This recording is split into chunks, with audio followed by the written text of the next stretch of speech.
नमस्कार प्रिय विद्यार्थियों, योग दर्शनम यूनिट फर्स्ट कक्षा 10 में आपका पुनः स्वागत है। योग विषयक भ्रांतियां एवं निवारण के विषय में हम इस कालांश में जानेंगे और ये बहुत ही इम्पोर्टेंट कालांश रहने वाला है। इसके अंदर हमने ये सब समझना है योग में क्या क्या भ्रांतियां प्रचलित हैं और हम योग के ही आगे अध्यापक बनने वाले हैं, तो हमारे लिए ये सब जानना बहुत जरूरी बनता है और उसको हम कैसे निवारण कर सकते हैं। तो हम भूमिका से स्टार्ट करते हैं, इंट्रोडक्शन से। योग एक समग्र जीवन विज्ञान है, ये हम जानते हैं, किंतु अज्ञान, अपूर्ण जानकारी और आधुनिक भौतिक दृष्टिकोण के कारण योग के प्रति अनेक भ्रांतियां, मिसकॉन्सेप्शन जो बोलते हैं, वो प्रचलित है। वो कैसे है? तो योग तो जीवन एक पद्धति है, जीवन जीने की कला है, पर ये सब इतनी भ्रांतियां क्यों आ जाती है? ये स्थान भेद के अज्ञानता के कारण, विषय का ज्ञान जब न होने से ये सब होता है। तो उसके लिए उनका प्रभाव भी लोगों के बीच में जब जाता है तो और लोग उनसे प्रभावित हो जाते हैं। तो ये एक बड़ा दायरा धीरे धीरे बढ़ने लगता है। इन भ्रांतियों का निवारण शास्त्रीय योग दृष्टि से करना आवश्यक है, क्योंकि हम जब पढ़ते हैं तो हमें शास्त्रों के एक उनके बिल्कुल स्रोत यानी रेफरेंस के साथ यदि हम बात किसी को बताएंगे तो हमारा और ज्यादा प्रभावी हो जाएगा बताना। तो उसको बोला जाएगा, आप कथा कथित बात पर विचार नहीं करना, आप तर्क के साथ, प्रमाण के साथ बात करेंगे तो आपकी बात ज्यादा वैल्यूबल होगी, उसको मान्यता मिलेगी।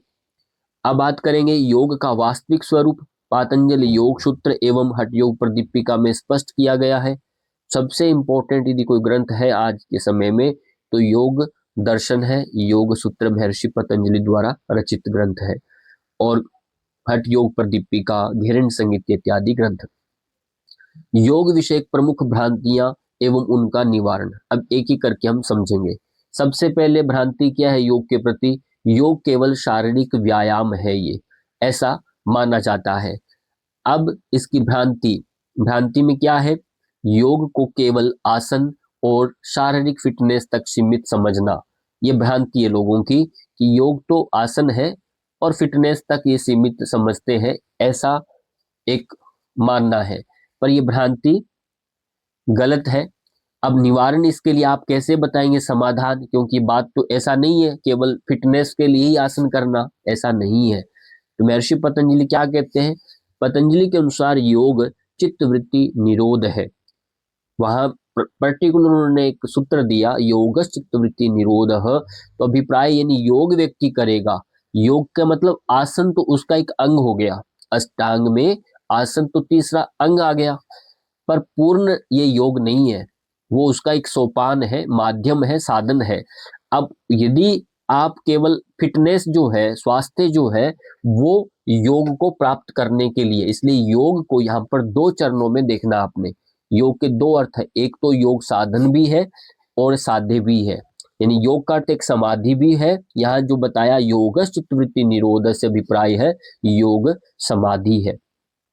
जब चित्त की वृत्तियां पूर्ण अवरुद्ध हो जाती है तब आप योग को प्राप्त करेंगे। आसन से हम शरीर को स्थिर करना सीखते हैं। तो इसलिए ये भ्रांति इतना ही नहीं है, ये बताना है योग तो उसका एक आसन एक भाग है। इससे हमारी बात बिल्कुल तार्किक प्रमाण के साथ स्पष्ट हो जाएगी। आसन योग का एक अंग मात्र है, संपूर्ण योग ये नहीं है, ऐसा लोगों को बताना है, केवल एक अंग है। दूसरी भ्रांति क्या है? योग केवल रोगियों या वृद्धों के लिए है, बूढ़े लोगों के लिए है और जो रुग्ण है उनके लिए है। भ्रांति क्या है? स्वस्थ व्यक्ति को योग की आवश्यकता नहीं, ऐसा माना जाता है। हमें क्या आवश्यकता है? जैसे घरों में कई बार हम खिचड़ी बना लेते हैं, हम क्यों खाएं, हम क्यों रोगी थोड़ी है, ऐसा स्वाभाविक हम हर बच्चे कई बार बोलते हैं। ये तो जो रोगी है उनके लिए है, खिचड़ी बनना, दलिया बनना, ये जो हल्का भोजन जो है, बल्कि सबसे ज्यादा स्वास्थ्य जो दायक यदि है तो हल्का भोजन ही तो है, बड़ा धान। पर वो नहीं करते। उसका एक धारणा क्या बन गई है, ये भ्रांति बोलते हैं इसे, कि ये रोगी लोग खाएंगे, बीमार होंगे वो खाएंगे, और बूढ़े लोग हैं जिनका पाचन सही नहीं उनके लिए, ऐसा नहीं है।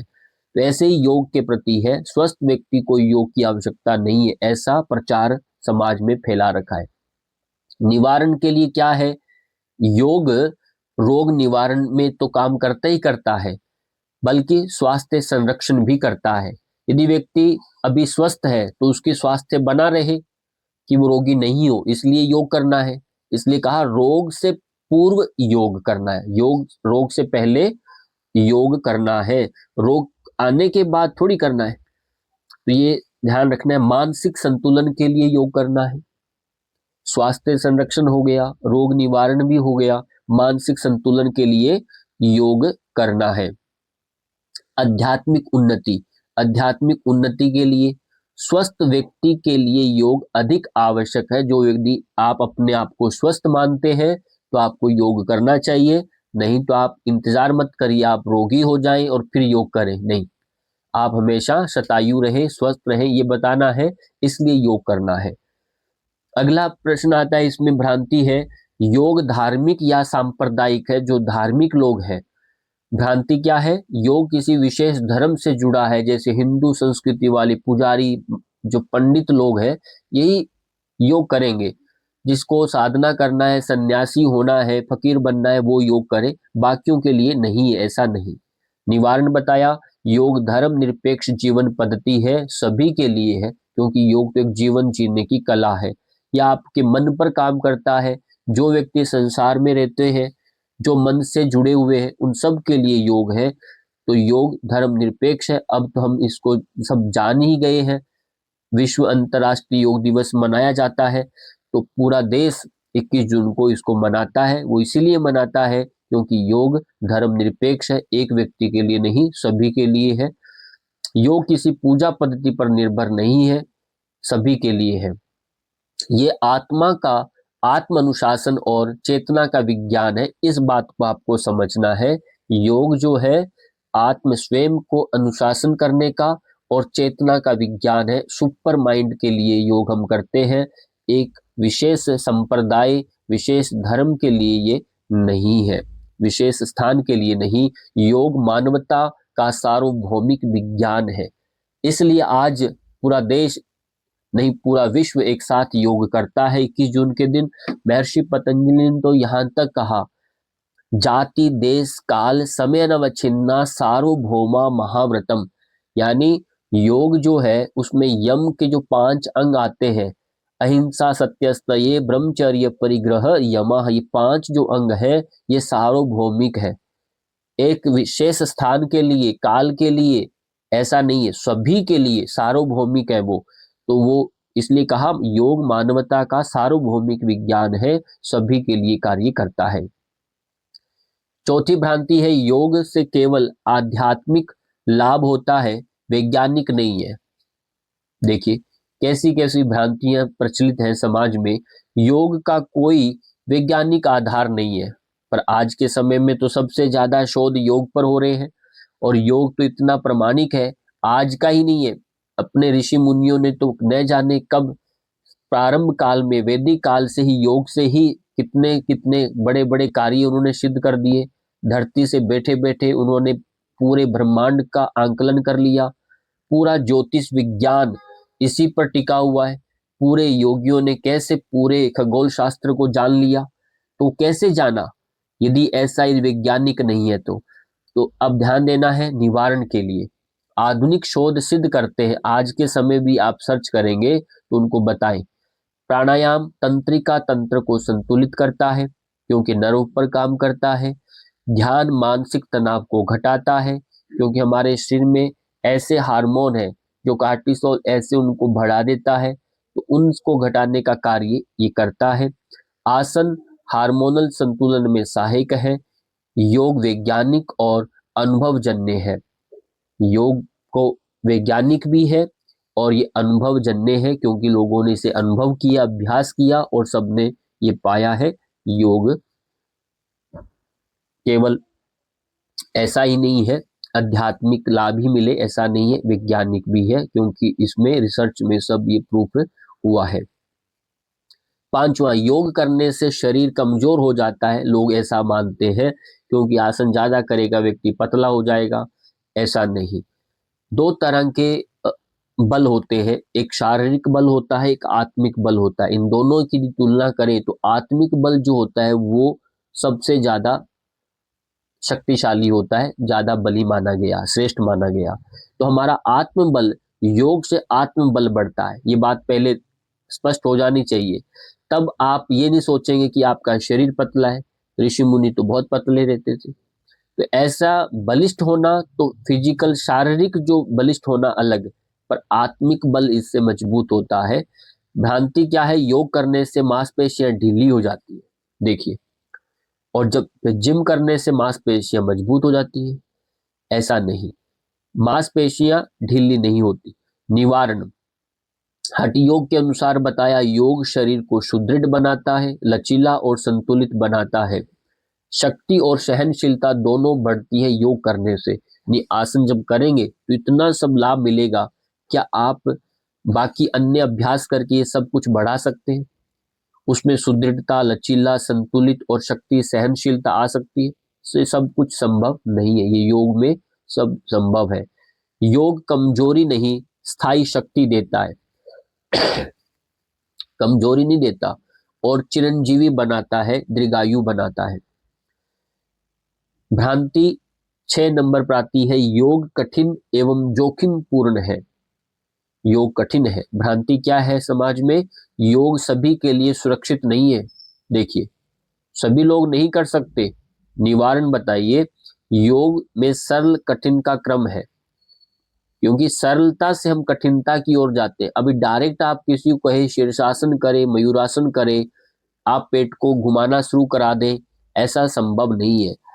वो तो आगे की उच्च अवस्था है, आसनों की पराकाष्ठा होती है, तो वो आगे का क्रम है। आयु, रोग, क्षमता अनुसार अभ्यास धीरे धीरे संभव होता है, पर जो व्यक्ति जिस समय करना शुरू करेगा उसको उतना ही लाभ मिलना शुरू हो जाएगा, क्योंकि उसके लिए वो उतना ही फायदेमंद होने वाला है। गलत विधि नहीं है, गलत अभ्यास हानिकारक होता है, इसलिए एक तरीका यानी एक पद्धति जो है करने का, जो क्रम है वो ठीक होना चाहिए। आप गलत तरीके से बिना गुरु के निर्देशन में करेंगे तो आप जोखिम पूर्ण हो जाता है, नुकसान होता है। योग से संसार त्याग करना पड़ता है, ऐसा देखिए कि जो योग करेगा उसे तो घर बार छोड़ देना पड़ेगा। भ्रांति क्या है, योगी गृहस्थ जीवन नहीं जी सकता, वो घर में गृहस्थ में नहीं रह सकता, उसको तो घर छोड़ना ही पड़ेगा। हमारे देश में कितने ऐसे योगी हुए हैं जिन्होंने गृहस्थ में रहते हुए, तो श्यामाचरण लाहिड़ी जी ने यही तो सिद्ध किया, वो गृहस्थी थे, उन्होंने क्रिया योग का आविष्कार किया, क्रिया योग के माध्यम से प्रचार किया उन्होंने कि आप ऐसे गृहस्थ में रहकर भी योग कर सकते हैं। गृहस्थ में जो व्यक्ति है और फिर आप अपने आप पर संयम है, ऋतुचर्या का पालन करते हैं, ब्रह्मचर्य का पालन कर रहे हैं, और वो और भी अच्छा काम कर सकता है। तो निवारण इसमें कहा, पतंजलि का योग क्या है, संयम, संतुलन और कर्तव्य परायण जीवन। आपका जो कर्तव्य है उसको आप जिए, संतुलन आहार लें, संतुलन विहार करें, आप पूर्णतया से अपने स्वप्न निद्रा सब पर आप ध्यान दीजिए, तो आप अच्छे से योग जी सकते हैं। ऐसा नहीं घर बार छोड़ना आपके लिए है। योग जीवन से पलायन नहीं, जीवन का शुद्धिकरण है। आप भाग के कहाँ जाएंगे जब आपका चित्त ही निर्मल नहीं है, चित्त में कचरा भरा हुआ है, मलिनता है, तो आप भले कहीं चले जाएं तो गंदगी फैलाएंगे। तो आपका मेन है योग, तो मन को शुद्ध करता है। जब मन ही पवित्र हो जाएगा तो आप जहां कहीं रहेंगे वहीं आपका मंदिर बन जाएगा। तो मंदिर के लिए अलग अलग जगह भागने की आवश्यकता नहीं है। तो योग कहता है कि आप अपने मन के अंदर जो विराजमान जो चेतना है उसको शुद्ध करिए। तो उसको शुद्ध करने का तरीका क्या है, वो महर्षि पतंजलि ने अष्टांग योग में या हठ योग प्रदीपिका में चतुरंग योग के माध्यम से, सप्तांग योग के माध्यम से अलग अलग पद्धतियों से बताए गए हैं। तो उनका पालन कीजिए, तो उससे आपका जीवन सफल होगा। भागने से काम नहीं चलेगा। कहाँ जाएंगे भागकर? प्राणायाम केवल श्वसन अभ्यास है, भ्रांति 8 नंबर पर आती है। भ्रांति क्या है, प्राणायाम सिर्फ गहरी सांस लेने की तकनीक है, बस और कुछ नहीं है इसमें, प्राणायाम करते रहो, श्वास लो, ऐसा बोल करके लोग अपना एक अलग से यानी मजाक के रूप में लेना। जो इसको नहीं मानते वो समाज में इस तरह कहते हैं, तो एक ब्रीदिंग प्रैक्टिस है, कुछ ऐसा ही योग नहीं। निवारण बताना है, प्राणायाम जो है प्राण शक्ति का नियंत्रण है। प्राण को आप हल्के मत लीजिए। जब आपने देखा बांध बांध लगते हैं तो एक बिजली की उत्पत्ति हो जाती है। डैम देखा होगा, पानी यदि बहता रहे बांध नहीं लगे, इसलिए प्राणायाम में कुंभक की पद्धति दी गई है। कुंभक करना, कुंभक जब करता है व्यक्ति तो शरीर के अंदर एक शक्ति का संचार, यानी शक्ति केंद्र बने हुए शरीर के अंदर ही, तो उन केंद्रों से हमारे शरीर में बहुत सारी ग्रंथियां हैं। जैसे नीचे आती है ब्रह्म ग्रंथि है, पेट के अंदर विष्णु ग्रंथि आती है आपके ऊपर, फिर रुद्र ग्रंथि, इन ग्रंथियों का भेदन होने लगता है। नाड़ियों की शुद्धि होती है प्राणायाम से, चित्त की स्थिरता आती है। ये ऊर्जा विज्ञान है, ये केवल श्वसन नहीं है। तो इस बात को समझना है, ये ऊर्जा का विज्ञान है। शरीर में सुषुप्त जो ऊर्जाएं होती हैं, शक्तियां होती है, उनको जागृत करने का एक विशेष ज्ञान है जो हम प्राणायाम के माध्यम से, अभ्यास के माध्यम से हम जानते हैं, उसको महसूस करते हैं। 9 नंबर भ्रांति है, योग से तत्काल चमत्कारी परिणाम मिलते हैं। लोगों को ये बताया गया है, ऐसा नहीं। ये भ्रांति क्या, योग तुरंत चमत्कार करता है। अब आप तो योग करते हैं, प्राणायाम करते हैं, पर लाभ नहीं मिला आपको, तो पर आपका योग नहीं है, तो योग तो तुरंत लाभ देने वाला है, ऐसा बोलते हैं लोग। निवारण क्या है, योग एक धीमी, सतत और अनुशासित साधना है। एकदम से कुछ नहीं होता। जो भी एकदम से बता रहे हैं आपको, चलो हम ध्यान करा देंगे आपको, ये सब बहकावे में बोलने वाली बातें, ऐसा नहीं होता। अब उसमें तो हर व्यक्ति चला जाता है कि चलो आप ध्यान करेंगे। अरे ध्यान से पहले तो बहुत कुछ करना पड़ेगा। ध्यान ऐसे कैसे लग जाएगा? आपके इतने जन्मों के अनेकों संस्कार लेके आप घूम रहे हैं अपने मस्तिष्क में, तो वो आप ध्यान कैसे करने देगा? बैठने मात्र से तो ध्यान नहीं होगा। तो बहुत प्रक्रिया है चित्त को निर्मल करने की, पहले उस प्रक्रिया, इसलिए कहा योग एक धीमी, सतत यानी लगातार और अनुशासित नियमित एक समय पर करने की साधना है। ये कोई एकदम से चमत्कार वाला प्रक्रिया नहीं है। इसलिए कहा दीर्घ काल निरंतर श्रद्धा पूर्वक अभ्यास। योग दर्शन में बताया पहले अध्याय में, स तु दीर्घ काल निरंतर ये सत्कारा से भी तो दृढ़ भूमि। हम जब दृढ़ भूमि कैसे बनेगी, तो शायद तो दीर्घ काल तक, लंबे समय तक, कोई समय भी निश्चित नहीं है आपका, हो सकता है एक जन्म लग जाए। आपके डिपेंड करता है, तीव्र संवेगा नामासन है, यानी तीव्र संवेग पर डिपेंड करता है आपकी साधना, आपका सफलता। आप यदि धीमी गति से चल रहे हैं, पैदल चल रहे हैं, तो मान लीजिए आप जयपुर में रहते हैं और दिल्ली जाना है, और यदि आप पैदल चलेंगे तो आपको पहुंचने में 4 दिन लग जाएंगे, 5 दिन भी लग जाएंगे। यदि आप साइकिल से चलेंगे थोड़ा और जल्दी पहुंचेंगे। वो आपका माध्यम देखा जाता है, आप किस पद्धति से चल रहे हैं।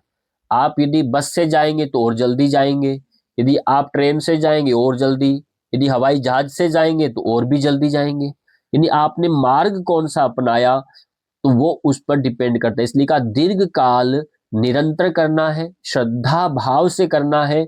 इसलिए कहते हैं श्रद्धावान लभ्यते ज्ञानम। श्रद्धा से नहीं करेंगे तो अभ्यास आपका विफल हो जाएगा। तो ये सब बातें ध्यान रखनी है, तब जाकर के योग जीवन में आपके चमत्कार करेगा। योग और भोग साथ नहीं चल सकते, ऐसा कहा, ये भ्रांति है। यदि योग करेंगे तो योग ही करिए, ये सब संसार छोड़ दो, इन भोग विलास में मत पड़िए। भ्रांति क्या है, योग में जीवन के सुखों का त्याग आवश्यक है, ऐसा एक विचार दे दिया कि योग आप करेंगे तो ये जीवन के जितने भी ऐश्वर्य का आप भोग नहीं भोग सकते। देखो कितनी बड़ी बात, ऐसी क्या, ये अज्ञान की वजह से ऐसा लोग बोलते हैं और सुनते हैं, लोगों को अच्छा भी लगता है, अच्छा ऐसा बोल तो सही रहे हैं। बहुत सारे संत वाचन भी होते रहते हैं, कथाओं में हमने सुना है, सब छोड़ दो, सब छोड़ दो। ये कहा निवारण क्या है, भोग नहीं, आसक्ति का त्याग सिखाता है योग। तो आप संसार में तो रहेंगे, जाएंगे कहां पर? यदि आप राजा जनक की बात करें, राजा जनक जो थे, मैं बताऊं तो वो राजा हैं, पर राजा होकर भी वो राज में इतने ऐश्वर्य में लिप्त नहीं है। वो वहां पर स्थिति कैसी है उनकी, जैसे कमल जैसे पानी में, सरोवर में पानी के बीच में रहता है, फिर भी कमल पानी को स्पर्श नहीं कर पाता। ऐसे ही मनुष्य जब संसार में रहता है पर संसारिक जितनी भी गतियां हैं उनके अंदर, विषयों में, उनकी वस्तुओं में, उनमें भोग में वो लिप्त नहीं होता, वो रहता तो जरूर है। ये है योग की एक शक्ति, योग का एक जीवन दर्शन है। इसलिए कहते हैं योग जीवन जीने की कला। यदि आप योग सच में जीना सीख गए, आपको मन को चलाना सीख गए, तो संसार में तो रहेंगे पर इन संसार के इन सब ऐश्वर्य में आप फंसेंगे। इसलिए कहा भोग नहीं है योग, अशक्ति का त्याग, यानी शक्ति आसक्ति नहीं करना, वहां पर उसका त्याग कर देना है। बस आप लिप्तमय होइए, उसमें रमना नहीं है। ये बात ध्यान रखनी है। संतुलित और विवेकपूर्ण जीवन का मार्ग है योग तो। और फिर आता है योग विषयक भ्रांतियों के कारण क्या है, तो ये पूछे आपसे तो उसमें एक तो पहला कारण अपूर्ण ज्ञान, यानी उसका उस विषय में कोई नॉलेज नहीं है, उसने कोई परंपरा से अध्ययन नहीं किया, ऐसे ही सुना सुनाया बातें बोल रहा है, गलत किसी ने सुना दिया उसी को अंदर उसने जमा कर लिया, चलकर उसने कोई भी स्वाध्याय नहीं किया, ये एक बड़ा कारण है। दूसरा है व्यवसायीकरण। व्यवसायीकरण बाजारवाद है, तो लोगों को गुमराह करने के लिए बहुत सारे ऐसे षड्यंत्र भी समाज में रचे जाते हैं।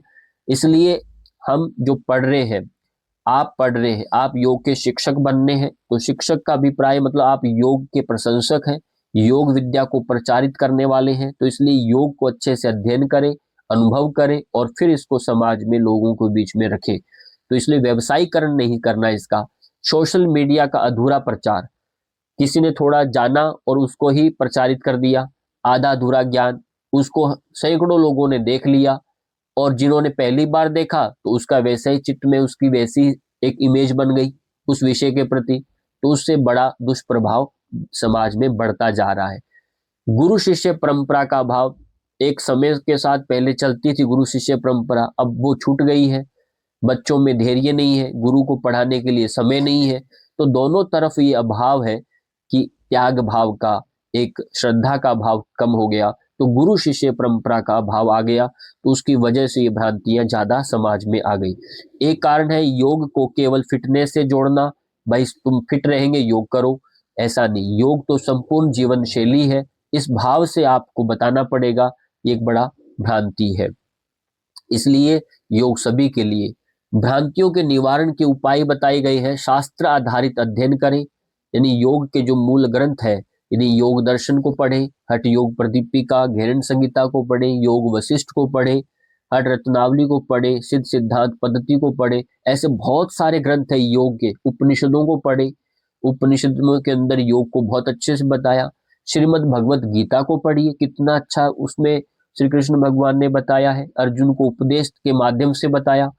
तो सारा का सारा सार जो है आपको देखने को मिलेगा, उपनिषदों का सार है श्रीमद् भगवत गीता। तो 18 अध्याय सभी योग के नाम से जाने जाते हैं। पहले अध्याय का ही नाम अर्जुन विषाद योग है, दूसरे अध्याय का नाम सांख्य योग है, तीसरे अध्याय का नाम कर्म योग है। तो इस तरह से सबके अंत में योग है। तो योग तो उसमें बताया ही गया है, तो शास्त्र आधारित अध्ययन करना है, किसी की बातों को आपने नहीं मानना, अपनी आंखों से देखिए, प्रमाण बताइए, मैं ये बात आपको बोलना पड़ेगा कि मुझे प्रमाण दिखाइए, आप जो बोल रहे हैं किस ग्रंथ में लिखा, व्यक्ति विशेष ने लिखा है उसका हम नहीं मानते प्रमाण, ऋषि मुनि ने लिखा है तो मानेंगे। ये बात ध्यान, जब तक इस बात पर आप परिपक्व नहीं होंगे, अडिग नहीं रहेंगे, टिकेंगे नहीं, तब तक आपको कोई हिला देगा।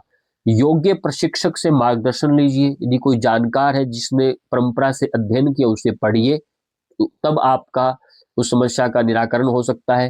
क्रमबद्ध अभ्यास करें, देखा देखी बार बार अभ्यास को बदले नहीं, अभ्यास को सिद्ध करें, नियमित अभ्यास करें। योग को जीवन पद्धति के रूप में अपनाना है। ऐसे फिटनेस के साथ केवल फिटनेस, फिट होना इतना ही काम नहीं है, तो जीवन पद्धति के साथ इसको अपनाना है। योग से मेरा मस्तिष्क भी अच्छा रहेगा, शरीर भी अच्छा रहेगा, और मैं आध्यात्मिक, मेरे संवेग, मेरे अंदर जो काम, क्रोध, भय, मद, मात्सर्य, लोभ, ईर्षा, ये सब जो षड रिपु होते हैं, तो ये सब व्यवस्थित हो जाएंगे। ऐसा भाव से योग करना है। प्रचार के बजाय अनुभव पर बल देना है। अपने अनुभव को साझा करें। मैंने योग करते हुए ये महसूस किया, मैंने इतने घंटे सीधा बैठा, मैंने योग करते हुए ये अनुभव जब आप करने लग जाएंगे, इस पर आप बल देंगे, तो आप बहुत ज्यादा महसूस कर पाए। इसलिए ऋषि मुनियों ने अनुभव किया, योग को उन्होंने जिया, प्रचार नहीं किया। अब प्रचार का युग आ गया, प्रचार ज्यादा है, अनुभव कम हो गया है, तो अनुभव पर बल दीजिए। निष्कर्ष इसका निकलता है, योग अंधविश्वास नहीं, आत्म अनुशासन का विज्ञान है। यदि कोई ये कहे योग तो अंधविश्वास है, ऐसा नहीं, वो जमाना चला गया। अब सब कुछ युग में बदल गया है, सब शोध आधारित, सब लोग जानते हुए, सब लोग भी सजग हो गए हैं, ये आत्म अनुशासन का विज्ञान है। इसलिए महर्षि पतंजलि ने पहला ही सूत्र लिखा, अतः योगानुशासनम। अब उसको आप देखते नहीं है तो सबको लगता है योग तो अंधविश्वास, ऐसा नहीं। योग विषयक भ्रांतियां अज्ञान से उत्पन्न होती हैं और ज्ञान से समाप्त हो जाती है। इसलिए आप ज्ञानवान बने, विद्यावान बने, तभी आप अज्ञान को समाप्त कर सकते हैं, इसको दूर कर सकते हैं। और सही दृष्टि से देखा जाए तो योग जीवन को सरल, स्वस्थ और सार्थक बनाता है। आज के समय में यदि लोग दुखी है तो उसके पीछे एक ही कारण है, अज्ञानता। अज्ञानता से व्यक्ति दुखी होता है और दरिद्र होता है। यदि अस्वस्थ है तो वो भी अज्ञानता के कारण है, यदि जीवन में सफल नहीं है वो भी अज्ञानता के कारण है। तो इन सब का मूल जो है वो है अज्ञान, और उसको ठीक करने का एक ही जरिया है आपका ये योग। इसी के साथ आप सबका बहुत बहुत धन्यवाद। नमस्कार।